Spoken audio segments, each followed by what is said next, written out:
हर हर महादेव। कैसे हैं आप लोग? आप सभी लोगों को महाशिवरात्रि की ढेर सारी शुभकामनाएं। महादेव, माता पार्वती और श्री गणेश जी आप सभी लोगों की सारी मनोकामना पूरी करें। तो चलिए आज हम आप लोग को महाशिवरात्रि व्रत कथा सुनाने जा रहे हैं। कथा शुरू से अंत तक सुनिएगा क्योंकि कोई भी कथा आधा अधूरा नहीं सुनना चाहिए। तो चलिए कथा शुरू करते हैं।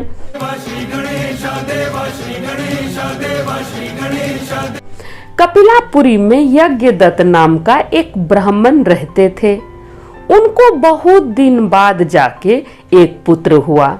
यज्ञदत्त बहुत ही विद्वान थे और राजा के यहाँ काम करते थे। बहुत दिन बाद जाके उनको एक पुत्र हुआ, एक बेटा हुआ। बेटा का नाम गुण निधि रखे वो लोग।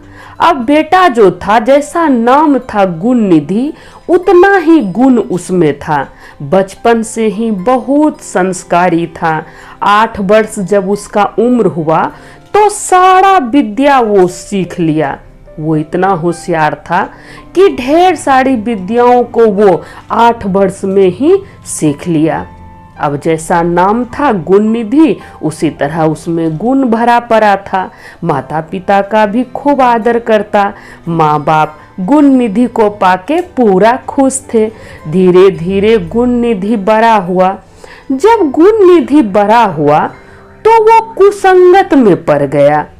उसका जो दोस्ती हुआ, गलत लड़का के साथ वो दोस्ती कर लिया।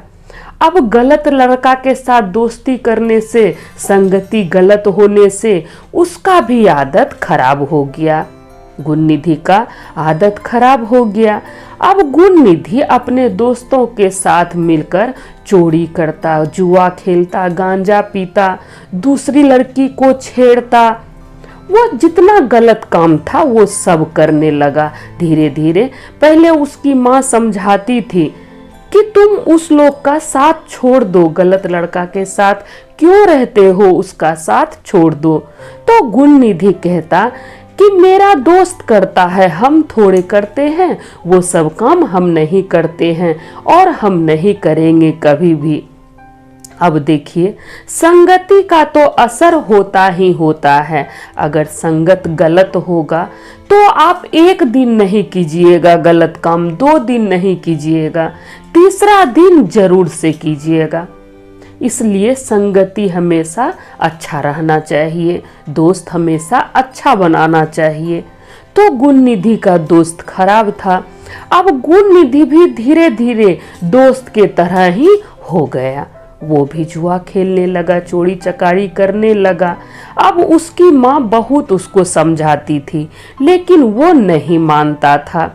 अब गुण निधि के पिताजी जब भी काम करके घर आते राजा के पास से और अपनी पत्नी से पूछते कि गुण निधि कहाँ है, तो उसकी पत्नी पुत्र प्रेम में झूठ बोल देती कि अरे अभी तो नहा रहा है, या कभी बोलती पढ़ रहा है, या कभी बोलती मंदिर गया है। कभी कुछ बोल के वो हमेशा टाल देती थी। सच बात वो नहीं बताती थी अपने पति को। कहता है ना, पूत कपूत होता है लेकिन माँ को माता नहीं होती है। माँ अपने बच्चों से बहुत प्यार करती है, तो पुत्र मोह में हमेशा उसकी माँ झूठ बोल देती। अब गुण निधि के बारे में यज्ञदत्त को कुछ पता ही नहीं था कि गुण निधि कुमार्ग पर चल पड़ा है। वो चोरी चकारी करता है, वो जुआ खेलता है, शराब पीता है। उसके पिता को जरा सा भी ये बात मालूम नहीं पड़ा। जब गुण निधि बड़ा हुआ तो फिर उसके पिताजी अच्छी सी लड़की देखकर अपने लड़का का शादी कर दिए। लड़की शादी करके घर आई। जब लड़की शादी करके घर आई तब उसकी माता फिर उसको समझाने लगी गुण निधि को कि बेटा, अब तो तुम्हारी शादी भी हो चुकी है, तुम क्यों गलत काम करते हो? अब तुम गलत काम छोड़ दो। तुम्हारे पिता इतने बड़े धर्मात्मा हैं, राजा के यहाँ काम करते हैं, इतना नाम है उनका, और तुम गलत काम करते हो तुम्हारा भविष्य बहुत बढ़िया है, इसलिए तुम गलत काम छोड़ दो और अपने पिता के तरह ही धर्मात्मा बनो, अच्छा काम करो। अब गुण निधि के ऊपर उसकी माँ की बातों का कोई भी असर नहीं होता था। गुण निधि सुनता ही नहीं था। अब एक दिन उसके पिताजी यज्ञदत्त अपने घर आ रहे थे। तभी वो क्या देखते हैं कि एक जुआरी के हाथ में उनका अंगूठी है। अब यज्ञदत्त पहचान गए कि ये अंगूठी तो मेरा है। तो यज्ञदत्त जुआरी से पूछते हैं कि ये अंगूठी तुम्हारे पास कहाँ से आया? ये अंगूठी तो मेरा है, तुम मेरे घर में चोरी किया? तब फिर जुआरी बोला, नहीं नहीं, हम आपके घर में चोरी नहीं किए हैं, ये अंगूठी तो मेरा है। फिर यज्ञदत्त गुस्साते हुए बोले जुआरी से कि सुनो लल्ला, ये अंगूठी मेरी है, हमको राजा दिए थे, तुम सच बताओ, झूठ मत बोलो। अब जब गुण निधि के पिता जोर से जुआरी से बात किए तो फिर उसको बहुत गुस्सा आ गया। यज्ञदत्त की बातों को सुनकर जुआरी को बहुत गुस्सा आ गया और फिर जुआरी गरजते हुए बोला कि ब्राह्मण देवता, आप सुनना ही चाहते हैं तो सुनिए, आपका बेटा सिर्फ यही अंगूठी ही नहीं, बहुत सारा कीमती सामान जुआ में हारा है। ये अंगूठी हम आपके घर से चुराए नहीं हैं, ये अंगूठी आपके घर से चुराए नहीं है, आपका बेटा गुण निधि ये अंगूठी जुआ में हारा है। और सिर्फ यही अंगूठी नहीं, बहुत सारा कीमती सामान जुआ में हारा है। आप दुनिया को ज्ञान बांटते हैं लेकिन अपने बेटे को नहीं संभाल पाए। आप अपने बेटे को नहीं संभाल पाए और दुनिया को ज्ञान बांटते हैं। आप जितने ही धर्मात्मा हैं उतना ही आपका बेटा बदमाश है। जुआ खेलता है, गांजा पीता है, ताड़ी पीता है, दारू पीता है। आप जितने बड़े धर्मात्मा हैं उतना ही आपका बेटा बदमाश है। अब जैसे ये बात सुना उसके पिता गुण निधि के पिताजी यज्ञदत्त, ये बात जैसे सुने जुआरी के मुंह से तो उनको लज्जित महसूस होने लगा, उनको शर्मिंदगी महसूस होने लगा और मुड़ी झुका के नजर को नीचे करते हुए वहां से चले गए अपने घर। जब अपने घर आए तब वो अपनी पत्नी से पूछते हैं कि गुण निधि कहाँ है? गुण निधि नहीं दिख रहा है। फिर उसकी पत्नी झूठ बोल दी कि यही कहीं होगा, कहीं गया होगा। वो झूठ बोल दी। फिर यज्ञदत्त पूछते हैं अपनी पत्नी से कि अच्छा ये बताओ, उस दिन उबटन करते समय तुम मेरे हाथों की अंगुलियों से अंगूठी निकाली थी, मेरे उंगली से अंगूठी निकाली थी, वो अंगूठी कहाँ है? तब उसकी पत्नी बोली कि यही कहीं रख दिए होंगे, हमको याद नहीं आ रहा है अभी। अब यज्ञदत्त को बहुत गुस्सा आ गया और फिर वो पूरा घर घूमे। फिर अपनी पत्नी से पूछते हैं कि घर का कीमती सामान सब कहाँ है? हमको नहीं दिख रहा है। राजा जो हमको उपहार में दिए थे कीमती सब सामान, वो सब सामान कहाँ है? अब उसकी पत्नी चुप हो गई। उसके समझ में नहीं आने लगा कि क्या कहें यज्ञदत्त से। फिर यज्ञदत्त को बहुत गुस्सा आ गया और यज्ञदत्त बोले अपनी पत्नी से कि तुम झूठी हो, तुम झूठी हो, तुम हमेशा झूठ बोलती हो। जब भी कभी हम तुमसे गुण निधि के बारे में पूछे तो तुम झूठ बोलती रही कि पढ़ने गया है, मंदिर गया है, कभी कुछ, हमेशा तुम बहाना मारते रही। और आज देखो हमको पता चला है कि गुण निधि तो कुमार्ग पर चल पड़ा है। तुम्हारे कारण तुम कभी हमको नहीं बताई सच बात, इसलिए हम तुमको और तुम्हारे बेटे को तिलांजलि देते हैं। वो अपने हाथों में थोड़ा सा जल ले लिए और फिर अपनी पत्नी से कहे कि आज से हम तुमको और तुम्हारे पुत्र को तिलांजलि देते हैं, यानी कि त्याग रहे हैं। अब देखिए यज्ञदत्त तो त्याग दिए अपनी पत्नी को और अपने बेटे को। अब गुण निधि को जब ये बात पता चला गुणनिधि की पत्नी जो थी वो दूसरी शादी कर ली। अब गुणनिधि को जब ये बात पता चला कि मेरा पिता हमको तिलंजलि दे दिया, मेरी माँ को और हमको, तो वो घर कैसे जाता। अब घर जाने से तो वो डरने लगा कि मेरा पिता तो हमको तिलांजलि दे दिया है, त्याग दिया है। अब उसको भूख लग गया था। संजोग से देखिए उस दिन महाशिवरात्रि था। अब उसको भूख लग गया था, सुबह से वो कुछ नहीं खाया था। तो वो मंदिर चला गया और सोचा कि अगर कोई प्रसाद चढ़ाएगा तो हम उसको लेके खा लेंगे। प्रसाद के ख्याल से वो मंदिर में जाकर बैठ गया और मंदिर में पूजा पाठ देखने लगा, भजन कीर्तन सुनने लगा, रात होने का इंतजार करने लगा। क्योंकि दिन भर तो ढेर सारा भक्त था, तो वो सोचा कि जितना प्रसाद शिवलिंग के ऊपर चढ़ाया है आदमी सब हम चुरा के भाग जाएंगे, रात को सब लेके यहाँ से चले जाएंगे जब सब कोई सो जाएगा।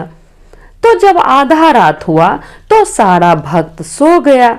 तब वो क्या किया, प्रसाद उठाया शिवलिंग से, गुणनिधि प्रसाद उठाया और फिर जाने लगा मंदिर से निकल के। तभी वहां पर सोया हुआ एक भक्त के पैर से गुणनिधि टकरा गया और फिर उस भक्त का नींद खुल गया।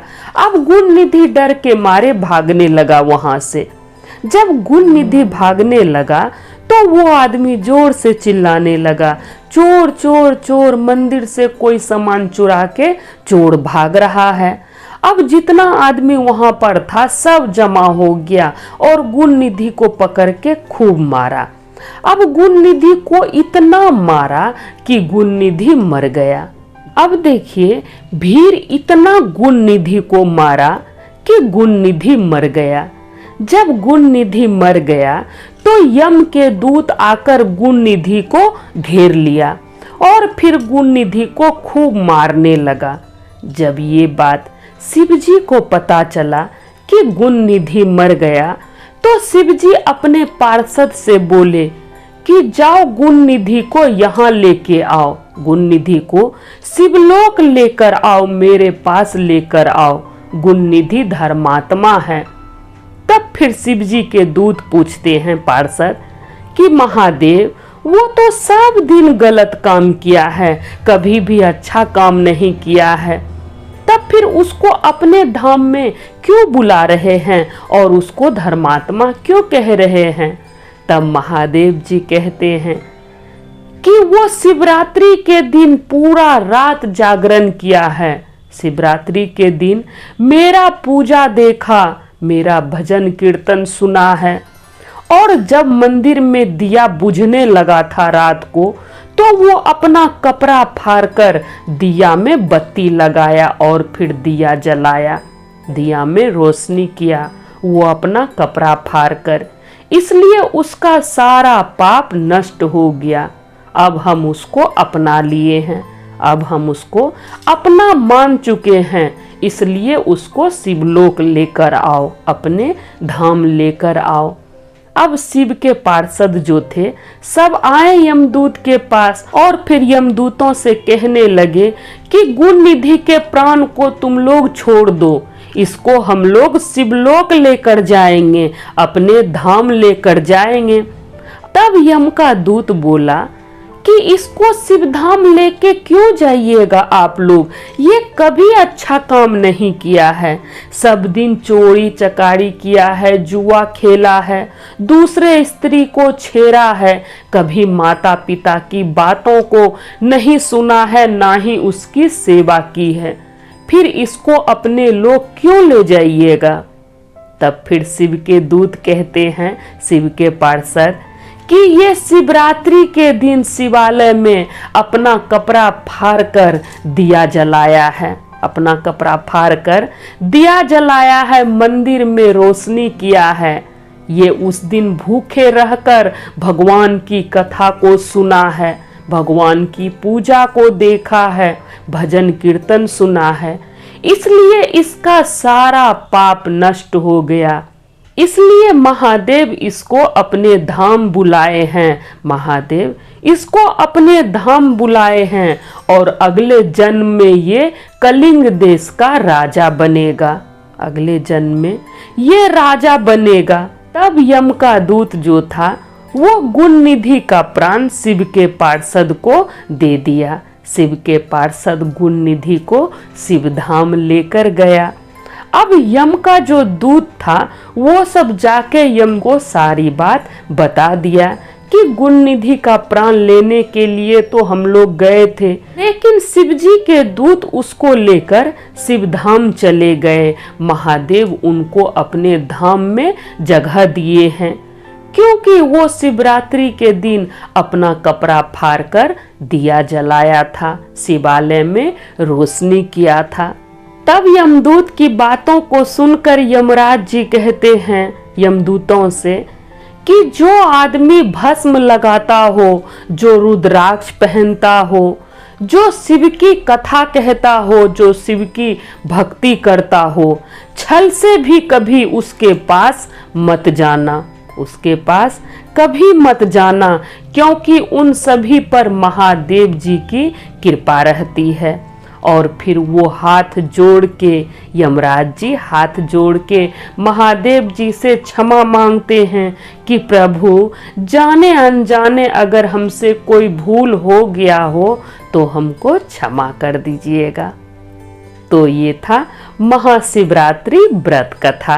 तो हम भी कहते हैं महादेव जी से कि हे प्रभु, जैसे आप गुण निधि को क्षमा कर दिए, उसके सभी पापों को माफ कर दिए, उसी तरह हम सभी भक्तों से भी अगर कोई भूल हो गया हो महादेव तो क्षमा कर दीजिएगा प्रभु, क्षमा कर दीजिएगा।